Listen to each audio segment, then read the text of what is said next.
Greenland shark முதல்ல கிரீன்லாண்டில் இருக்கிற கடலில் கண்டுபிடிக்கப்பட்டதுனால இதுக்கு இந்த பேர். சுமார் 1200 மீட்டர் கடல் ஆழத்தில் 4 டிகிரி உறைய வைக்கக்கூடிய தண்ணியில் தான் இதுங்க உயிர் வாழுங்க. இதுங்களோட சிறப்பம்சமே இதோட வாழ்நாள் தான்.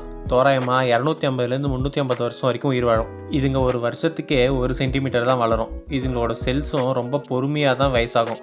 ஒருவேளை அங்கே இருக்கிற ஐஸ் கோல்ட் டெம்பரேச்சர் கூட இது காரணமாக இருக்கலாம். கடலில் இதுங்களோட ஸ்பீடை பற்றி சொல்லி ஆகணும். 0.26 மீட்டர் பர் செகண்ட், அதாவது மணிக்கு வெறும் 1 கிலோமீட்டர்.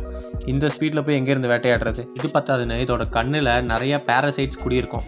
அதெல்லாம் இதோட பார்வையை கம்மியாக்கி கிட்டத்தட்ட இது ஒரு குருடு மாதிரி தான் இருக்கும். ஆனால் இதோட மோப்ப சக்தி பயங்கரம். பல கிலோமீட்டர் தள்ளி இருக்கிற செத்துட்டு இருக்கிற இல்லை செத்த விலங்குகளை ஈஸியாக மோப்ப முடிச்சு போயிடும். இது செத்து போன ரெயின்டீர்ஸ், போலார் பியர், ஏன் மற்ற ஷார்க்குங்களை கூட சாப்பிடும். ஃபீமேல் ஷார்க் 150 வயசில் மெச்சூர் ஆகி 2 வருஷம் ப்ரெக்னன்சி பீரியட்ல இருந்து சுமார் 100க்கும் மேற்பட்ட குட்டிங்களை போடும். அந்த குட்டிங்கெல்லாம் ஜாலியாக நம்ம பேர பசங்க அவங்களோட பேர பசங்களை பார்க்குற காலம் வரைக்கும் உயிர் வாழுங்க.